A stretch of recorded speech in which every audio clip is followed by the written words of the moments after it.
Yeah, thanks for being here. Really, wow, it is amazing, and it's great to show up, right? Um, that's the most powerful thing there is to show up. Uh, maybe, right? I'm just off the cuff here, right? Not literally the most powerful thing. Um, so yeah, so right. Speaking of showing up, just to show up is a lot. And as Zen was mentioning, like anxiety is a big thing. Maybe anxiety is the most powerful thing. Um, and I wanted to talk just a little bit in the beginning here about anxiety, and particularly about the anxiety of coming back. That's how I've kind of been thinking about it myself. And I have a lot of anxiety about coming back, and it's I think it's not. I think it's really important and valuable to talk about more openly and more and more. Let's talk about it more. Um, yeah, to get me from my computer screen and my comfortable space to here was a lot. It was a lot for me. Um, I could have done it a month ago, and I didn't, right? I just been putting it off, and I feel a little anxiety when I think of, oh, I have to go back and be in public. I loved wearing a mask. I wish we could all wear masks all the time and it was just acceptable, right? Because I have this aspect or element of hiding, or more like not being seen. And if it's part of this balance that we all have, right? I want to be seen. I want to be a teacher. I want to take leadership. I want to be heard. And to that extent that I want that, I also don't want that. I want to be in the background. I don't want to be noticed. I want to be just blend into the background. And somehow that's very comfortable and safe. And the pandemic gave me a chance to realize that more. Like, I didn't realize how much I don't like just being in public and just being, interacting. It's not so much I don't like it, it's how much anxiety it brings up for me. So anyway, it's a big deal. It's like I got in touch with that, and now I'm coming back and kind of being with it more than I was before. And it's something to deal with, right? To kind of keep pushing through my anxiety to be public and to be social. So anyway, I just want to mention that I'm struggling with that, right? It's really kind of it's a daily struggle for me, not in the sense of I have trouble functioning, but it's when I do function, it's always in the back of my mind. So it is a struggle in that way. That's real, right? And so, right, so for all of us, we're all at different levels of this balance, wanting to be functional and wanting to be, private. I think we all have everyone has a different place we're at with that. So I encourage all of us, right, to acknowledge that and to consider it and to see the places where the places we're stuck and the places where we can make some progress with that intentionally as part of our practice. So yeah, anxiety practice, I think is a big thing right now as we're transitioning back into more public, a more public way of living, or interactive. So anyway, I just wanted to start with that, right? Just kind of open with that. It's been on my mind for a while, and it's real for me. I'll be struggling with it tomorrow, and the next time I'm supposed to come back for Jikido, or a training or anything. And the other, what else I wanted to talk about, I don't have a koan for today, which I usually do because I love koans and I love thinking about them and talking about them and working on them. What is Zen, right? That's the question. And it's been on my mind lately because I've seen it, of course, Zen has become popularized, mass popularized, to the point that it's, right, we see it everywhere and people are using the catchphrase as a catchphrase, Zen as a catchphrase, ironically, right, for that balance. And so I think it's good to check in with it, right? It's good to check in with what we think it is or feel it is or how we define it and talk about it. So I had some thoughts, to share about this, and then I'd like to open it up for discussion, of course. And so, going through just kind of, I studied philosophy in college, trying to find out the meaning of life, really. And I did to an extent, right? I feel like in college, right, learning about philosophy, the meaning of things, I kind of hit the wall with the rationality, right? I feel like I went as far as I could go in that context. And then I started practicing Zen, full time, basically. After that, I was like,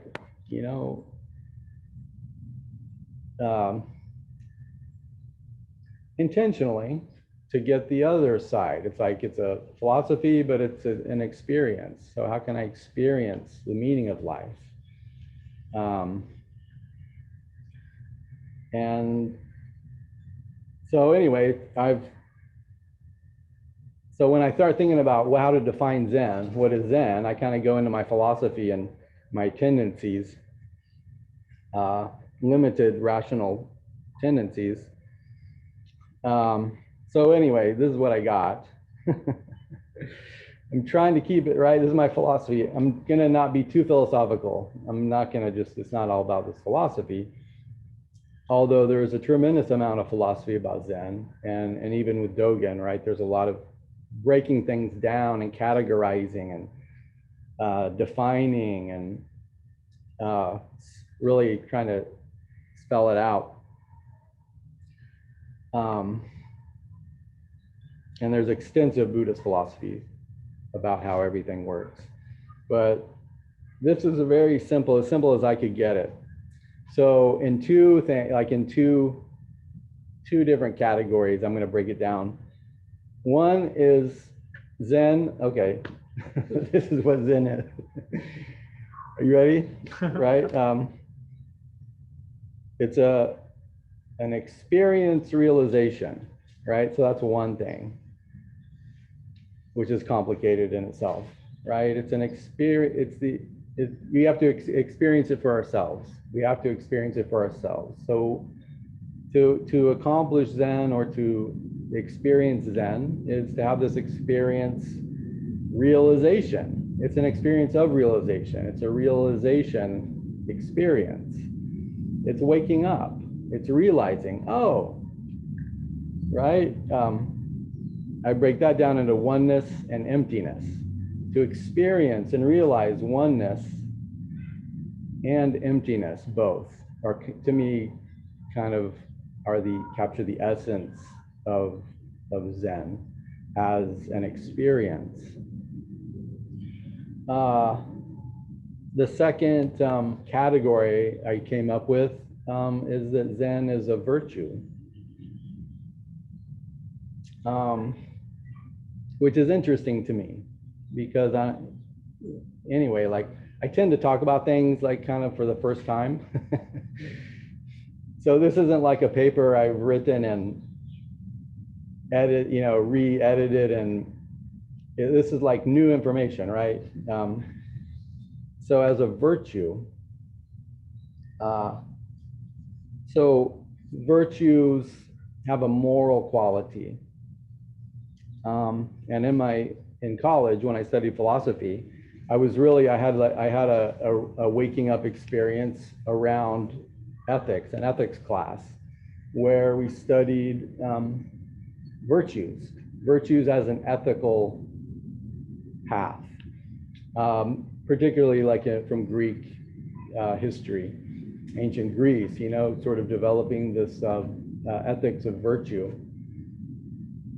I was really it opened my eyes, because I came from a Christian background, and it's like a virtue is just like asking Jesus to, be one with me, right? That's the virtue. And whatever it takes to do that, and then nothing else matters, right? I can be a bad person, but as long as I did this, then I'm virtuous. That's how I grew up. So to open my eyes to, whoa, virtue it's a narrative, it's a path, it's something you work on and cultivate and develop and you grow into. And it doesn't matter what you say or believe. It's what you do and how you do it, and how you do it over a long period of time. And so you can't take one instance and say, oh, that's a virtuous action. You have to look at the whole picture. Well, where did they come from, and where are they going, and where are they at now, is how you get a sense of how virtuous we are, or an action is, or feeling. And so I thought it would be valuable just to kind of discuss that, right? Maybe it can help somebody else kind of wake up to this theory and this philosophy of ethics, virtue ethics.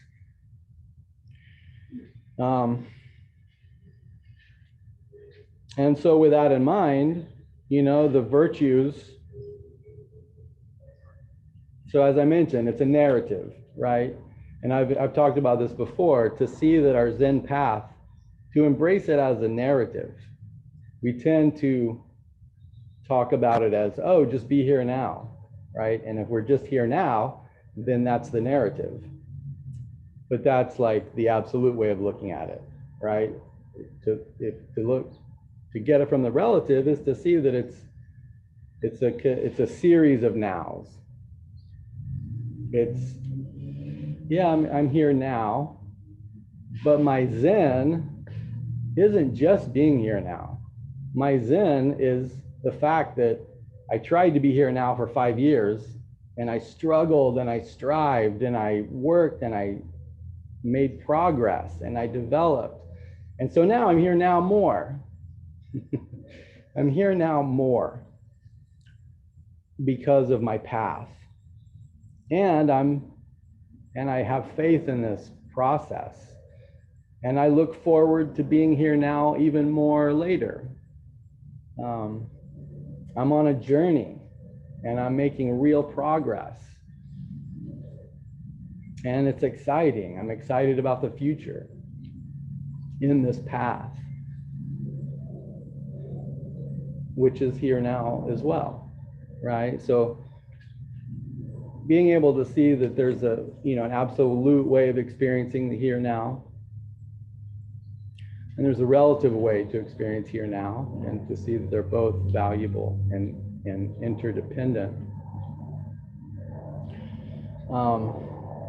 And so within that narrative, we do things.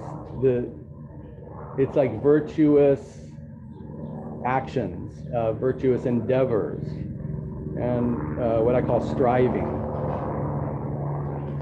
So this element of striving is like a cornerstone of this virtuous path.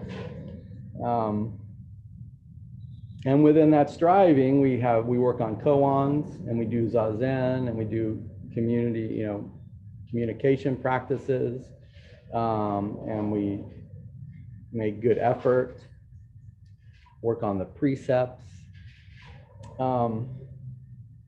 We do a lot of zazen,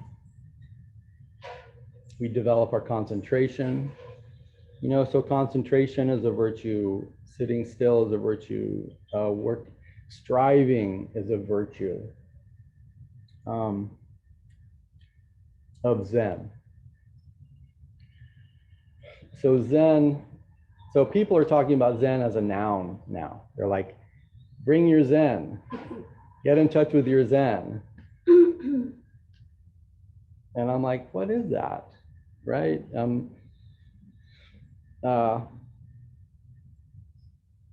And so it's just interesting, right? So I'm kind of bringing it up so that we can all think about it and talk about it. And so like the next time we're in public or we see something and someone says, hey, bring your Zen, we're like, what, you know, have a deeper connection to what that means to us, rather than just letting it be this sort of vague, popular phrase that just is kind of used without much thought or philosophy.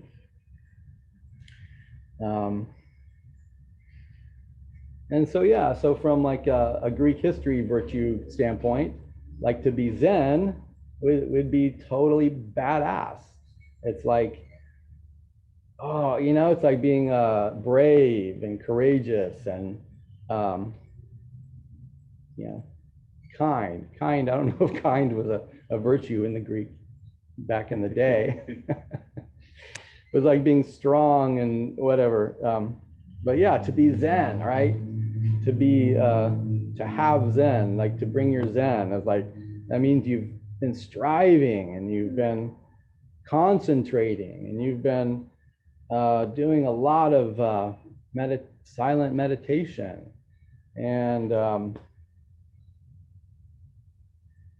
And you see this narrative, it's an unfolding story with purpose, right? That's part of what goes with the narrative is purpose. And that's something I think we don't talk about Zen as much. Like, what's your purpose in Zen? Well, it's just to be here now. Well, that's one way, right? What about the virtue aspect? What's your purpose in Zen? Well, my purpose is to end suffering. My purpose is to make a difference in this world. I'm here on this planet to make a difference. And I want to strive to get my Zen so that I can make this difference in this world. I see Zen as one of the most powerful practices to make a difference in this world. From this relative virtuous perspective.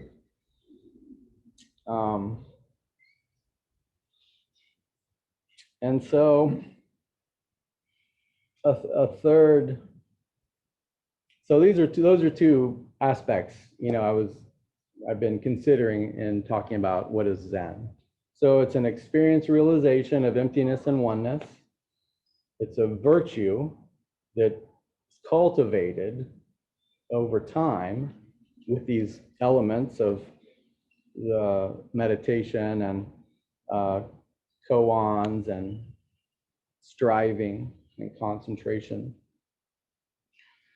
And then there's a third thing I just wanted to put out there, which, because it's I don't know, right? It's just something to talk about. But I'm putting love out there, right? Love. Zen is love, which is it's kind of a funny way to talk about. And anyway, it's interesting to me, right? I've been practicing a practice of love. I've been basically what I would call, from a Zen perspective, being love, right? Just be love. So I've been working on that, developing this energy, trying to feel the energy of love, which is like unconditional love. It's like love for everything and everyone. That I can apply to anything. And so it's especially like with my anxiety, I did this a lot over this last month, especially, is I sent love to my anxiety. So it's this, you know, it's kind of like vibrating, or just, emitting or just being this energy of, oh, I love you, I love this, or I love that, I love you, I love me, and being it and kind of like sending it. Um, and it's so it's new to me, and it's very interesting to me and exciting. I'm very excited about it. I feel like it's really helped me in my practice with anxiety, and in practice with all kinds of difficult things like resentments. Forgiveness is a special and powerful practice that we've done as a community in different ways. For me, forgiveness, I was like, I was really stuck with forgiveness. But somehow, like, being love or sending love, like, resonates with me more. So if I have resentment or I'm upset with somebody else, I'm sending love to that. I'm sending love to them and to me. I'm sending love to them as a baby and as a teenager and as an adult, and I'm doing the same with myself. I'm like feeling this love and I'm sharing it. And so, I don't think that is Zen, right? I wouldn't say Zen is love, but I would say that Zen has given me the tools and the foundation to be able to be in touch with my love and to develop it and cultivate it and to share it in a way that is healing. And right, so that's I'm not sure exactly how that fits in to Zen, right? I'm just putting it out there as a question more.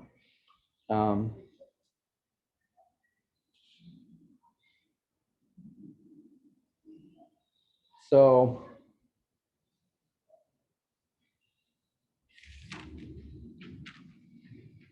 yeah, these are kind of philosophical questions and possibilities that are really open for discussion. I would like to do more to develop this, right, as a thought, as a way of talking about Zen. I don't know, right? It kind of drives me crazy that when I say what is Zen, or if I look it up online, what is Zen, it's like there's nothing. It's like sand falling through my fingers. Like, well, what is it? It's like it's different people say it's different things, and now it's in this mass popularized sort of really abstracted thing. There's something to it, right? People know that there's something there. Like, oh, you're Zen, you're so Zen, or you bring your Zen, or what is your Zen? There's something there, but there's not enough talking about what that is, this something. It's not just this ineffable, mysterious thing. It's something that we're like, it's our daily practice. It's what is it to us? So yeah, that's really all I got for what is Zen. I have more questions than answers, I think. And at the same time, I feel good about talking about it and about trying to really kind of get some clarity about how I can talk about it and how we can all share it.